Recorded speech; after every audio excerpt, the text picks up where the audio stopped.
The Reynolds Aluminum Program with Fibber McGee and Molly.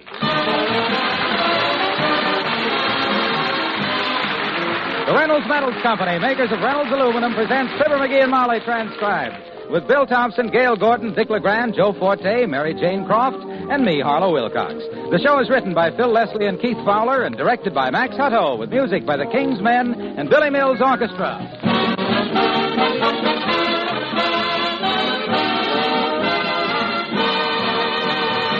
Tonight, all over the nation, millions are glad to welcome back on the air their favorites, Fibber McGee and Molly. In millions of homes, too, it is good news to know that Reynolds Wrap is now back in plentiful supply. The original and genuine Reynolds Wrap, the foil you can trust with your food. Help yourself to all you want, and remember there are two sizes. New jumbo economy rolls, 75 feet, as well as the standard 25-foot roll. Save food, save work. Banish scouring by lining broiler pans and baking dishes with Reynolds Wrap. Cover all those refrigerator bowls. Wrap your leftovers to keep them fresh. And, of course, roast your next chicken or turkey in Reynolds Wrap for more flavor and more meat. Stock up at your grocer's now. Ask for it by name, Reynolds Wrap. Made only by the Reynolds Metals Company, world's largest producers of aluminum foil.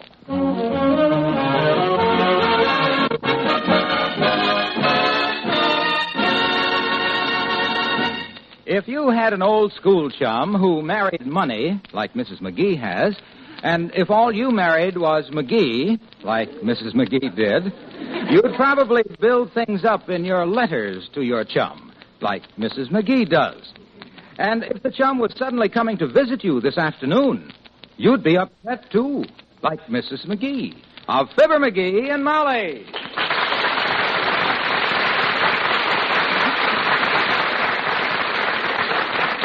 Oh, dear, those letters of mine. Me and my big fat fountain pen.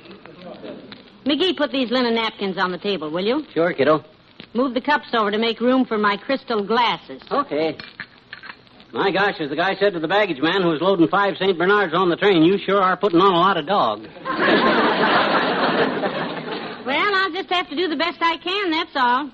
My goodness, how'd I know I'd ever see Gertrude again? Is this the gal that writes to you from Paris and Miami and all them foreign places? That's her. Mm-hmm. She always writes how well-to-do they are and what a wonderful life they lead, so I always write and tell her the same thing. You wrote her we were rich? Well, I never actually said we were rich. I just hinted. Maybe I went too far. Well, now, don't you worry about a thing, baby. Old Dad'll back you up. We'll dazzle him. Well, now, let's not get too... I'll tell your friend Gert that I built up a bigger fortune than Vanderbilt built. No, dearie, that's not what I want. I'll tell her this ain't really our house. I'll tell her we're just breaking it in for the new butler. Now, McGee, if you listen to me... Yeah, the one we're going to hire to buttle for the special chauffeur we got to drive the cook to the market in the private armored car. I'll say to this McGee! You spoke? I yelled. Oh. I don't want you telling any of those tall tales to Gertrude and her husband. How does the table look now? Oh, it looks swell, and it ought to look swell. We ain't ate off of that good china since we used to get up after dinner and wind up the phonograph. Wish I hadn't have said that. You know, I wish I had a nice silver vase for the top of the piano. Hey, Mabel Toops has got a beaut. Why don't I go over there and borrow it from her? That's a good idea. I want the house to look as nice. Yeah, I'll go. Come in. Oh, hello, Mr. Oldtimer. Hello, daughter. Hi there, Johnny. Hi, What you fixing up the house for, kids? A sociable? We're having company this afternoon. Yeah. An old school friend of mine and her husband. They're just traveling around the country. Travelers, eh? Yeah. Puts me in mind of my old friend, J. Pierpont Suggs. Oh, damn. J. Pierpont used to travel from coast to coast in a special car. The only person aboard. Boy, he must have been loaded if he had a private car. I didn't say it was a private car, Johnny. I said he was the only person aboard. Well? The rest of the car was full of cattle. You mean your friend was a hobo? One of the best, daughter. Most hobos travel in boxcars, but not J. Pierpont. He always traveled in cattle cars because there was something different about him. What was different about Pierpont? Got his nose broke when he was a kid and couldn't smell a thing.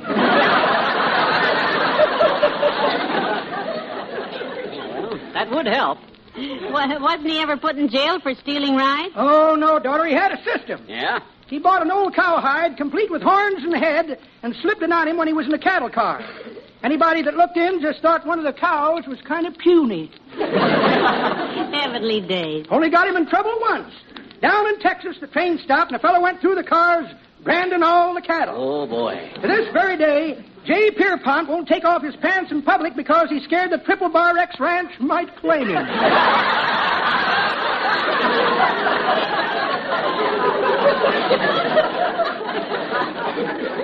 Is he still cruising around in cattle cars? Not for quite a spell, Johnny. No? About 20 years ago, he was riding through California, and him and a longhorn steer decided they wanted the same place in the car. Uh-oh. It was settled in a sporting manner. A sporting manner. Yep. The longhorn tossed him for it. Tossed him clear out of the car and up into an orange tree. Oh, the poor lad. Oh, it didn't faze J. Pierpont. He didn't? He picked the oranges, set up a roadside stand, and today he's one of the richest men in California. That's quite a success story. Sure is, Johnny. Funny thing, though, rich as he is, cattle still have a place in J. Pierpont's life. Oh. You mean he raises cattle? Nope. He drives a Cadillac and lives in Catalina. Come on, kid.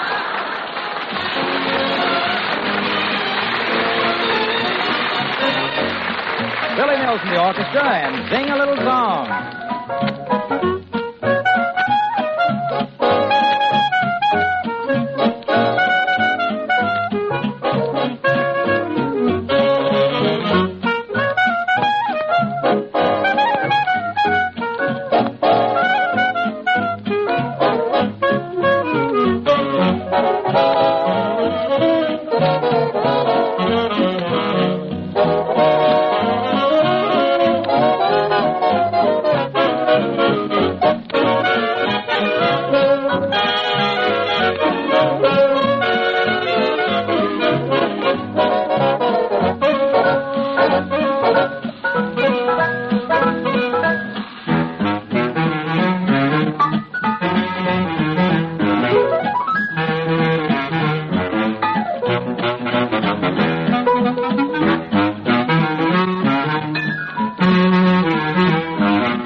Dear, I wish McGee would hurry back with that bass. I'm as nervous as a...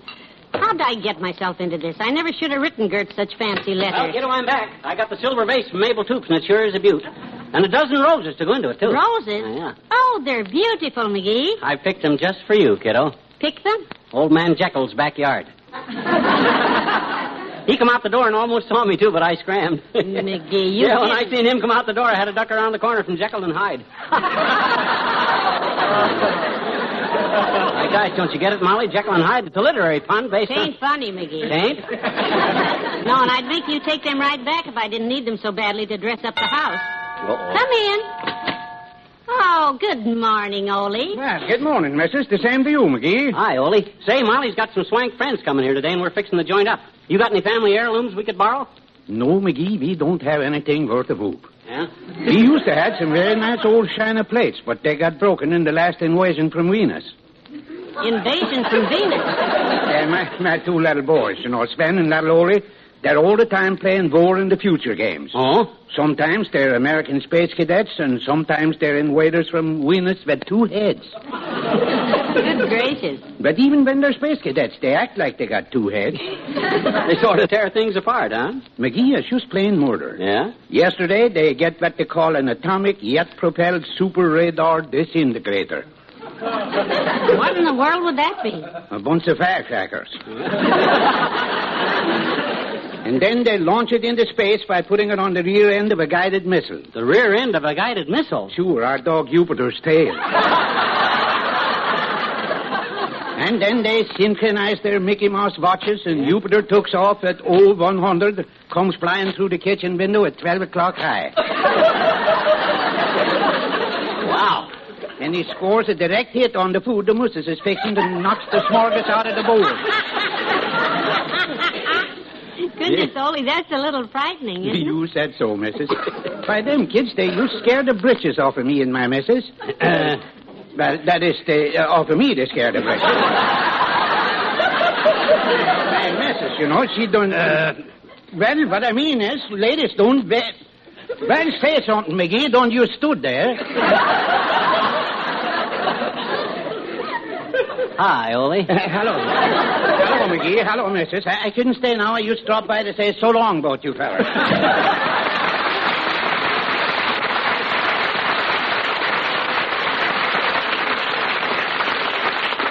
Well, I better put these roses in water. Hey, what's the stuff on the buffet there? That looks good. Don't touch it. Don't touch it now.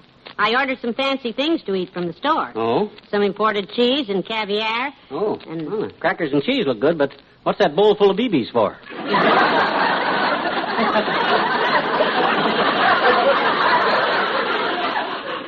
McGee, that is the caviar. Oh, are those caviar? Let me see them. Looks like little black fish eggs to me. Yes. Besides, if you want to impress people, Molly, you got the wrong kind of food anyhow. What would you have bought? Meat. Just plain meat. Used to be when a fellow was rich, they said he was in the chips. Now they say he's in the chops. Boy, when you're in the chops these days. Hello, Molly. Hi, pal. Hello, Mr. Wilcox. Hi, Junior. I interrupt anything, kids? You expecting company? Oh, yes. An old schoolmate of mine is coming by this afternoon with her husband, Mr. Wilcox. Yeah, they spend all their time traveling, Junior. Florida in the winter, Niagara in the fall, Paris in the spring. Oh, my gosh, that's tough. The poor kids. Poor kids. Huh. You should be poor like they are, son. They're loaded with dough like a ravioli dinner. Well, they must not have a very comfortable house, though, or they wouldn't go galloping around all the time. Gee whiz, you ought to tell them, pal. Tell them what? Tell them about Reynolds aluminum foil insulation for their home. Tell them how it reflects heat, how it keeps their home warmer in winter and cooler in summer. Yeah. Oh, they must have a nice home, Mr. Wilcox. They live... And do you know that farmers these days can give their livestock that same protection against heat and cold with aluminum barns? Barns built of Reynolds lifetime aluminum roofing and siding. Is that so? Yes, the smart farmer knows how aluminum pays off in added profits. Well. Pays off in more milk from cows, kept warmer in winter and cooler in summer, under aluminum.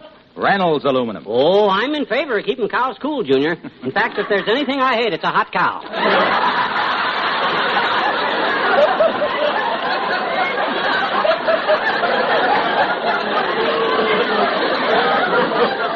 But these people with the aluminum... No, wait a minute.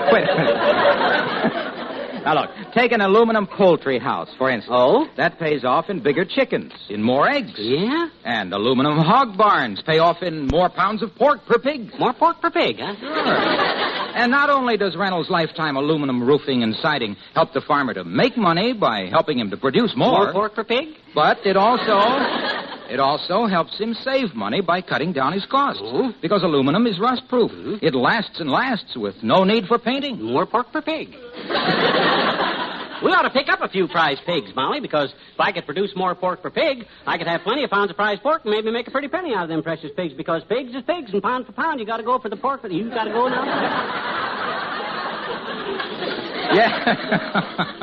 Yes, pal. Yeah, and just in time. Yeah.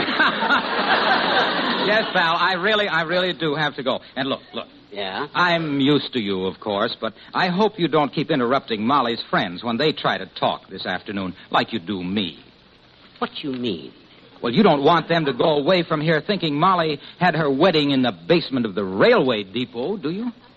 Wedding in the basement of the railway depot. Yes. They'll say, poor Molly, she married beneath her station. Go on, Cal. Oh, brother. She married beneath her depot. Oh, brother. If that don't burn the pork right off the pit. What you doing? Oh, I'm just checking this table again. Oh? This vase of roses will help, but I do wish we had some nice sterling silver, bowls or trays. Hey, what about that big loving cup I won on the Elks Club punch board by taking the last punch that time? No. The one that was genuine simulated silver with the Elks head engraved on it, and it says underneath, Fibber McGee, winner of the last punch, 1943. That was pretty.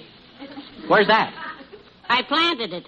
Yeah? With ivy? With a shovel. Oh. Oh, dear, I'll be glad when this day is over. Come in.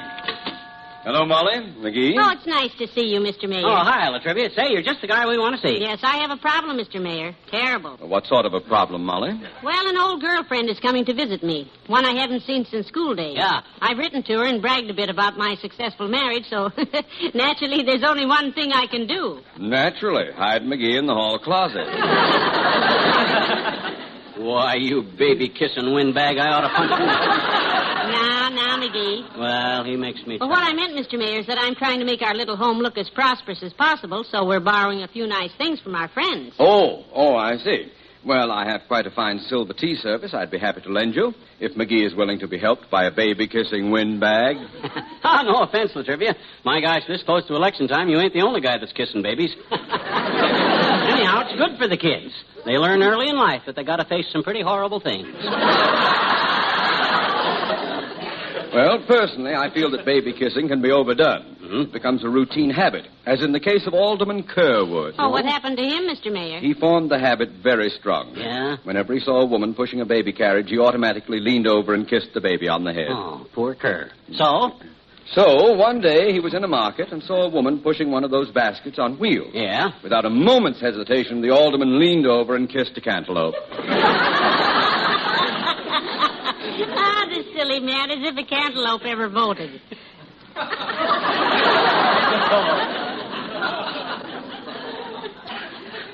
Yes. And now, about my silver tea service, I'll have it here within an hour. The service includes tray, teapot, cream pitcher, sugar bowl, and a small instrument for removing the cubes of sugar. Tom. You're welcome. Good day. Hey, wait a minute, Latrivia. I'll go with you. Get my hat, Molly. He's got a lot of stuff I can borrow. Come on. The King's Men and Polly Put the Kettle On. Oh, Polly, what do you want? Polly, put the kettle on, the kettle on, the kettle on. Polly, put the kettle on and we can have some tea. Polly, put the kettle on, the kettle on, the kettle on. Polly, put the kettle on and we can have some tea. Get out the cookies, we're gonna have a treat. I'll sweep the crumbs away, you'll sweep me off my feet. Polly, put the kettle on, the kettle on, the kettle on. Polly, put the kettle on and settle down with me. Polly, Put the kettle on. Polly, Put the kettle on. Polly, put the kettle on. Polly, put the kettle on. Let's have tea. Hot cross buns, hot cross buns. 1 a penny, 2 a penny. Hot cross buns. Polly, put the kettle on. I'll go buy a bun. When the tea is boiling, we'll have fun. Polly, put the little kettle on, little kettle on, little kettle on. Polly, put the little kettle on, have a little tea for two. Polly, put the little kettle on, little kettle on, little kettle on. Polly, put the little kettle on, have a little tea for two. Put a little sugar in to make it sweet, stir it up, make it sweet. Add a little lemon and turn on the heat, you and me for tea. Better get the butter and the jelly and the cream, gingerbread cookies by the score. Hear that kettle let off steam, it's ready now to pour. Oh, Polly, put the kettle on, Polly, take it off again. What you got, Polly, what you put on the kettle and settle down, settle down. Polly, put the kettle on, the kettle on, the kettle on, then settle right down with me.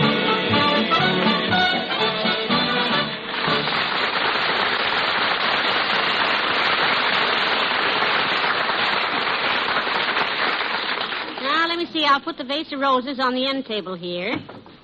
The table is ready. My goodness, this silver tea service of the mayor's is just too beautiful, McGee. Hey, how you like that champagne bucket on the piano there? I borrowed that from Latrivia, too. Champagne bucket? Yeah. What'd you borrow that for? What for?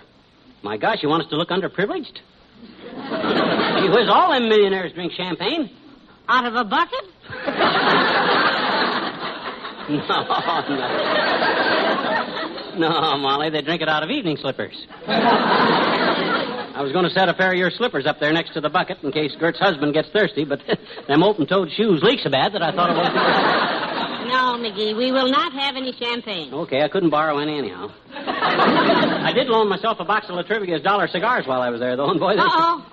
Here they come. Look, there's a car out front. Where? Let me see. Oh, holy smoke, look at that limousine. Wow, must be 40 feet long. That's her. That's her getting out. That's Gertie, all right. Oh, boy. Now, please, McGee, just take it easy. Now, don't overdo it. No. Don't you worry, Tootsie. They ain't going to top us. Anything they got, we got the two of them. I'll promise... Oh, look at that. Here they come. I'll impress them, Junior. I'll get it. Oh, Gertie, so nice to see you. Oh, Molly, you look wonderful. This is my husband, dear. Charles, this is Molly McGee. Mrs. McGee, happy to know you. How do you do, I'm sure.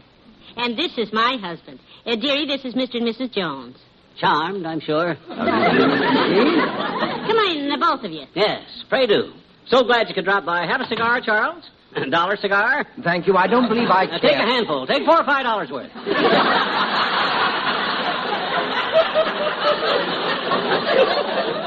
Go ahead. Let him get his coat off first, dearie. Oh. Now, sit down, both of you.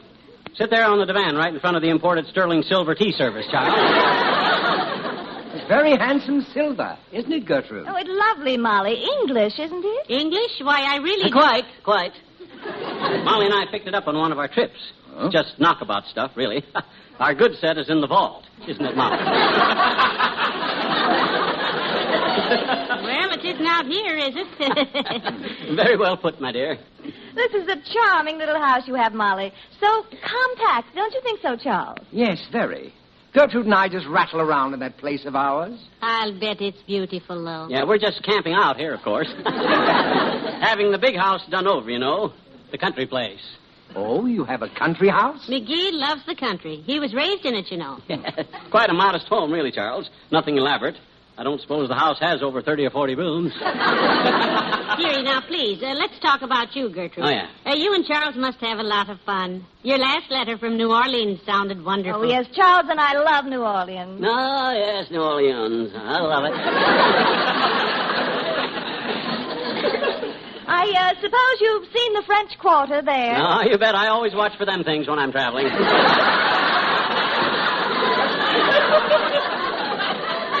Anybody tries to pass the French Quarter off on me, boy, I hand it right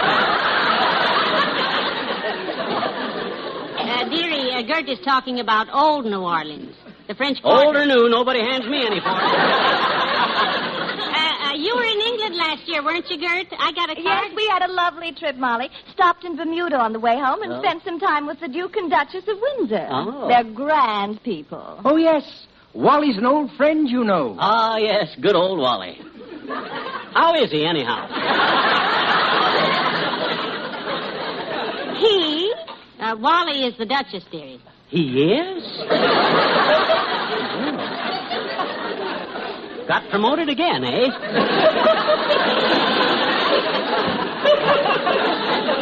Good old Wally. Splendid chap. Gert, Charles, how about a slug of tea? Yes, some tea. Pour him some tea, Molly, out of the sterling silver teapot. Just a spot, thanks. Yes, just a spot out of the pot.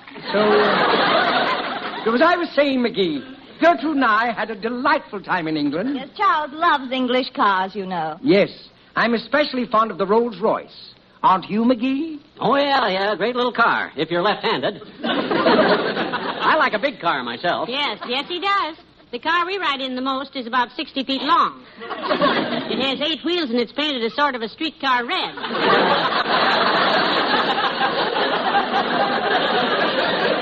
Now, Molly, please, we don't want our friends to think we're trying to impress them, do we?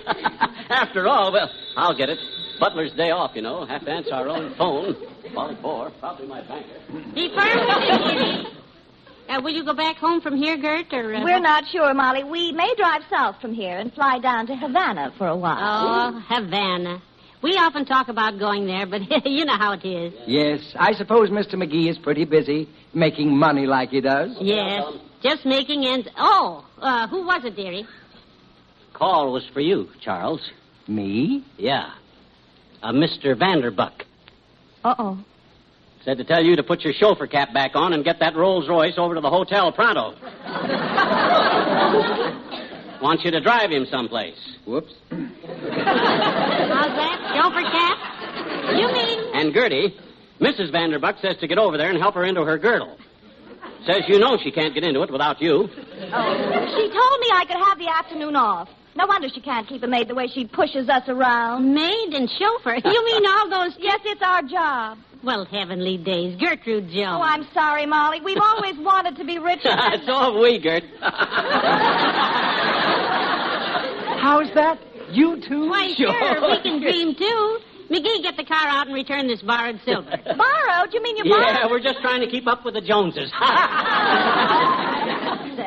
This is wonderful. Yeah. Now, when you kids get off tonight, Gert, come back here. Yeah. And we'll throw out this caviar and break out the bologna and have ourselves a real time.